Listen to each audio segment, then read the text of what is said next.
All right, 3 years ago I did a video where I milled up some pecan. This is one of the boards. Can't believe it's been 3 years since I've done that, but anyway, I'm going to go ahead and turn a turkey call out of it. It should be pretty good. It's nice and spalted and looks great, so let's see what we can do here. The ends of it's got some checking on it, so I should be able to get some handles made out of that. So I need about 5.5 inches there,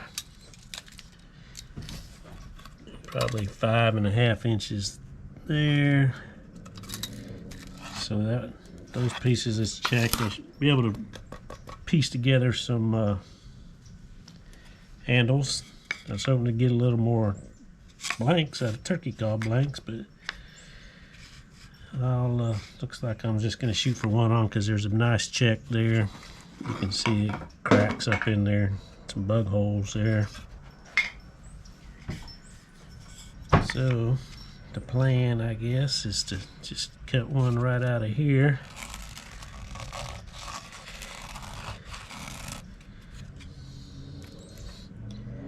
That should be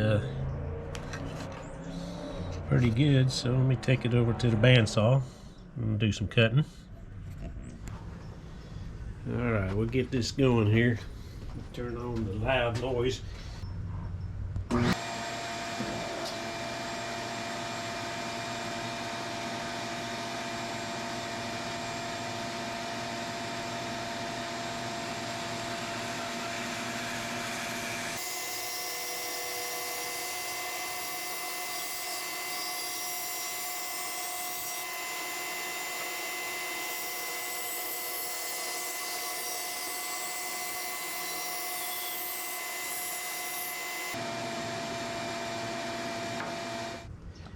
This is what I got here. It's going to be a good looking call. Alright, next thing I'll do is I take this template here and mark out the holes.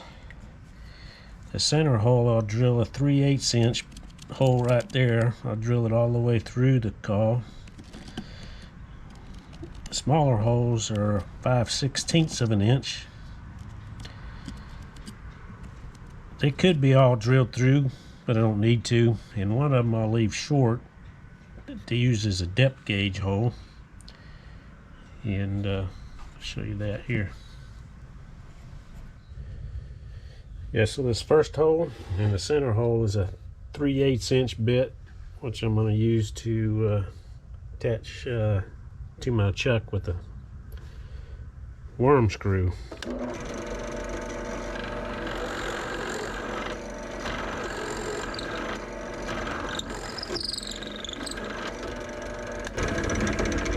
Yeah, that hole goes all the way through because I attached it to the chuck on both sides during the process.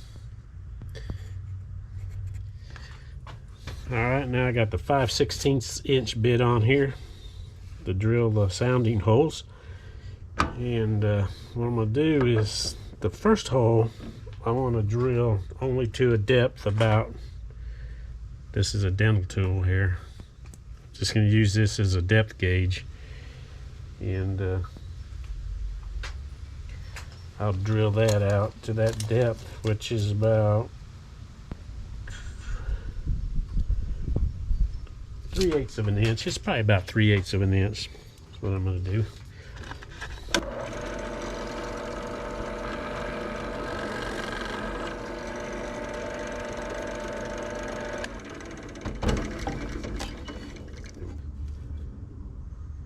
So that's good.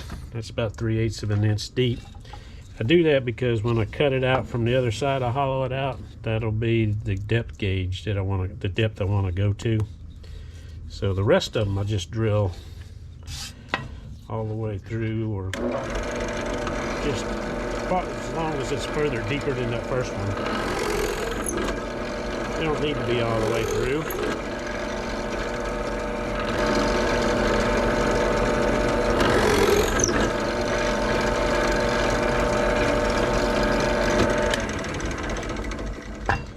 All right. So that'll get that going. Now it's off to the lathe. This is my chuck setup. It's got a worm screw attached in there, and I also put a 1/4-inch piece of plywood there as a spacer because I don't need all this length of it, so I put in that spacer right there. And the first thing I'm going to do is I'm going to clean up this side and get all these fuzzies off. So I'll attach it right there.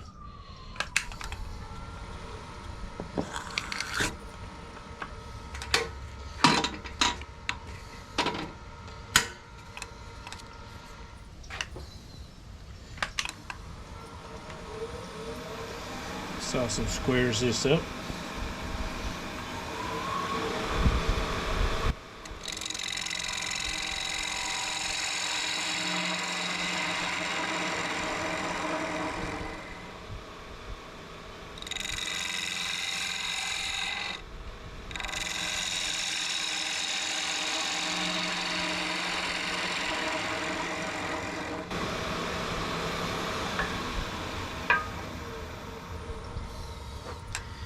And after I do that, I look at the holes, and there's the shallow one that I had.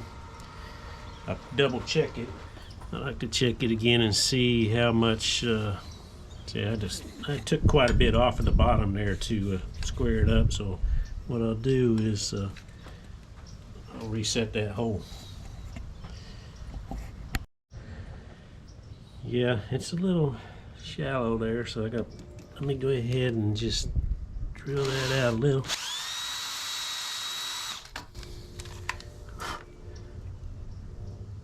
Just a tad more. I also like to go through here and get the other ones. It seems to take off the little fuzzies on the edge sometimes. Clean them up. Let me hit this one more time.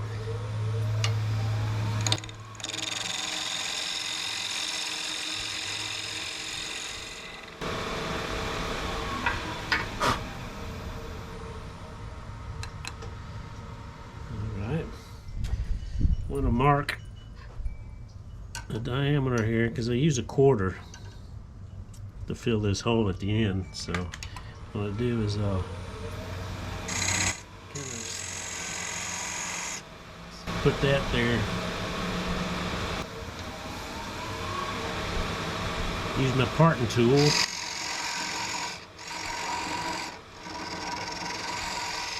To start with.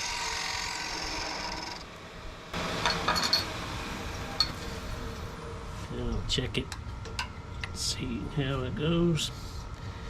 Yep, looks pretty good. Tightest fit in the world, but it'll be fine. Sand it down some.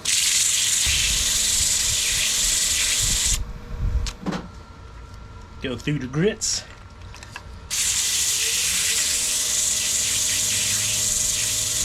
I did 120, this is 220.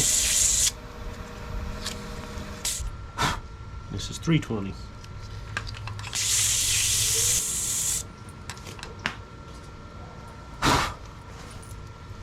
Double check the depth of the 1/4 hole. That's good. I'll flip it around now.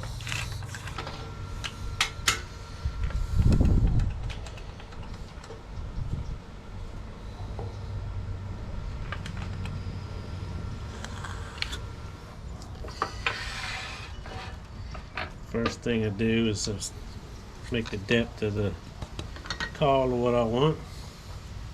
Squares the face up.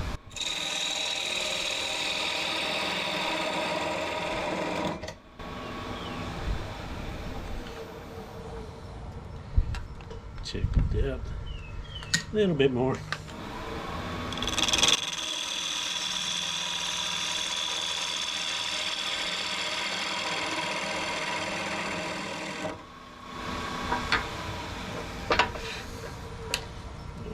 Round it up a little.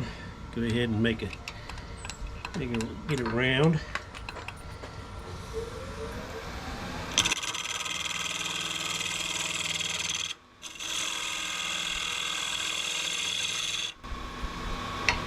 Set my calipers here to the depth of the diameter of the slate, which is a 3.5 inch slate.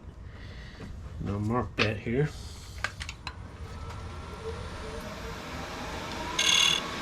Make sure you're careful not to touch both points.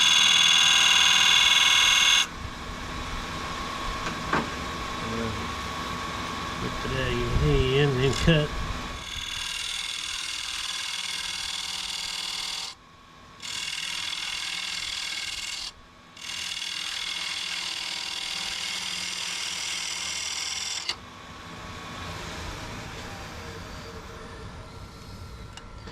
First cut here is a little ledge to where the slate will go to. And I can knock this off a little.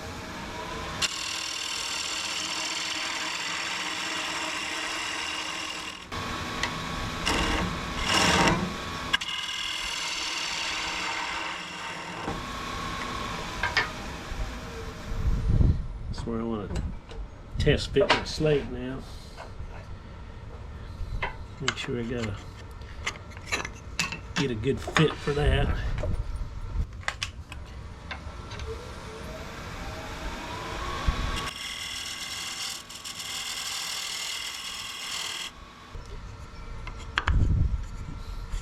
Almost.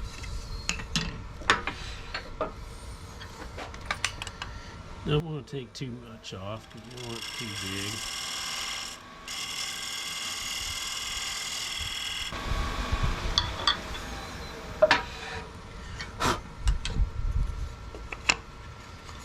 It's perfect. You don't want a real tight fit, but you want enough because you don't want a real tight fit because if the wood expands or something, you don't want to take a chance in cracking the slate. So that was good. And we'll finish cleaning out the inside.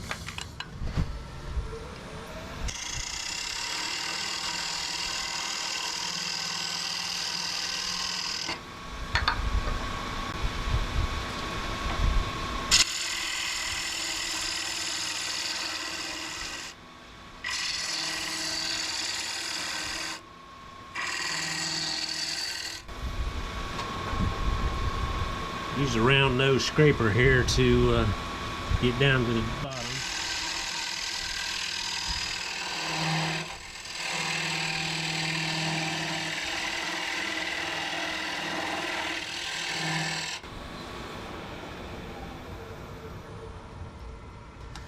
See what I'm checking for here now is you can see all the holes except for one. This one's just barely coming through. That's my gauge. I'm going to clean it up to where that one comes through pretty good, and then the bottom thickness will be what I want it to be.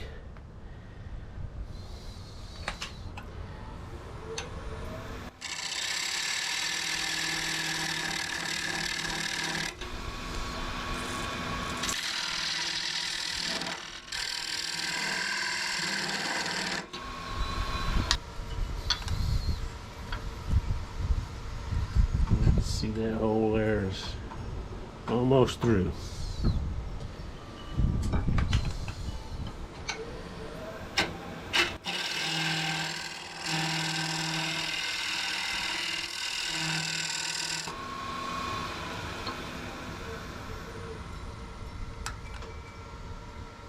And that looks good. Let me just clean it up a little bit.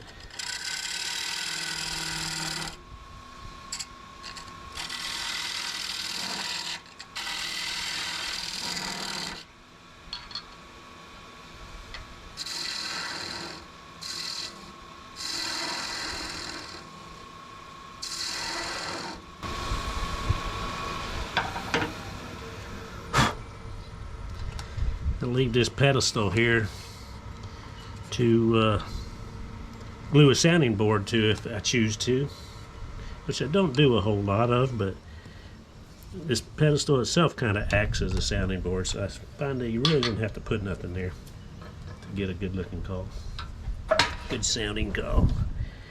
Hey, let me cut the diameter to the spinal depth.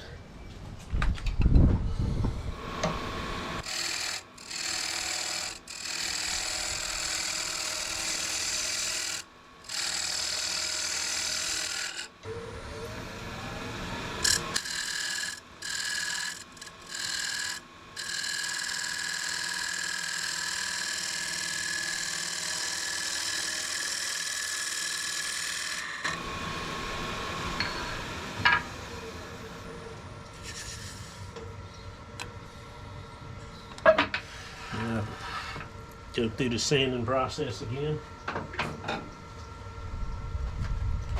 Start with 120.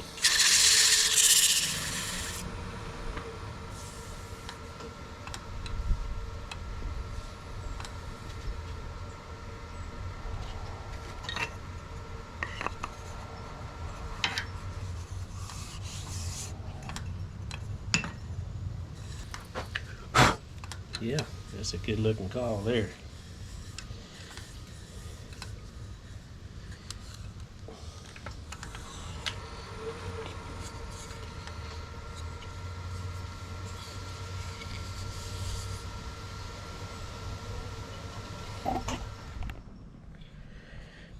At this stage, I like to put some sealer on it, which I use it's a 1 pound cut of shellac. I mix 1 ounce of shellac flakes to 8 ounces of DNA, denatured alcohol. Dissolve it in, and I like to use it as a good sealer, sanding process. You know, I'll put a coat on there.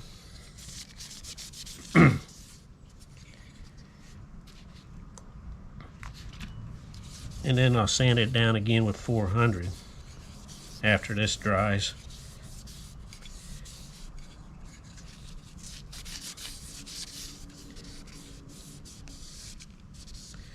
But it gives you an idea what it looks like, man. It gives you an idea what it looks like in that pecan. Some nice wood, especially when it got some spalting in it. Yeah, I'll let that dry for a bit and then I'll finish sanding it.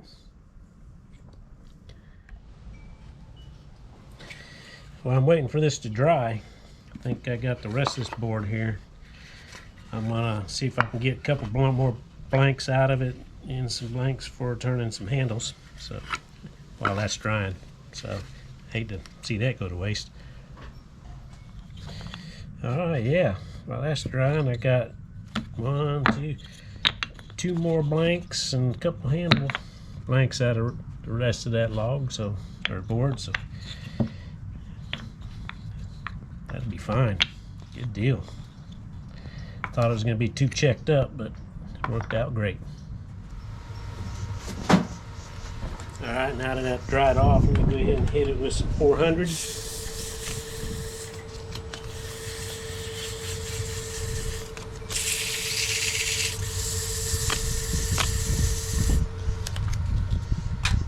Except for I put it on the wrong side.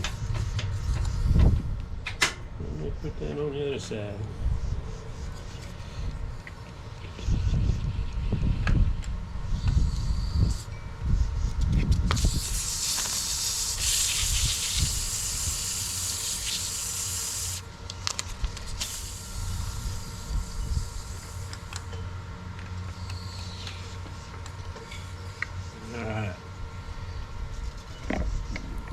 What I do now is some Danish oil on it as a finish, and glue it together.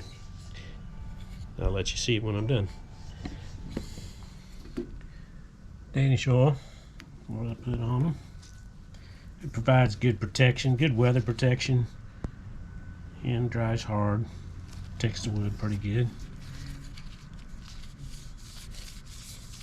Yeah, it's not hard to apply. Then when it dries, hit it with the polisher,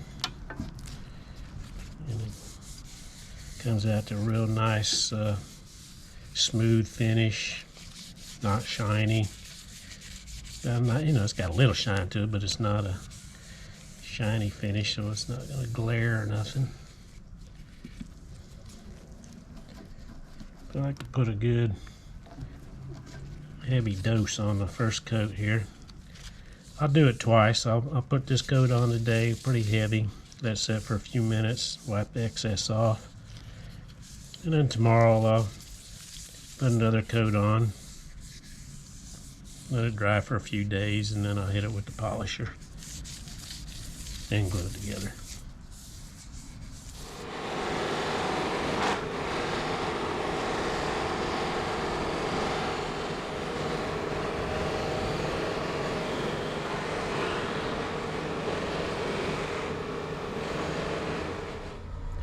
It's a good looking call. I'll clean these little fuzzies off from the buffing wheel. Glue it together, put a slate on there and a quarter on the back. We'll be ready to go hunting. This will be my adhesive of choice. Does pretty good.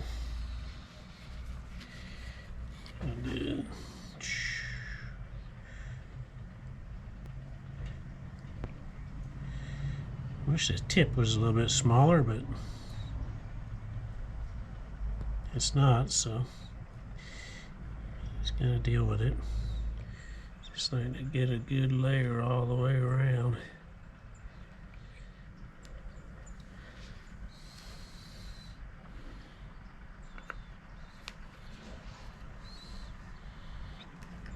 Get a good seat.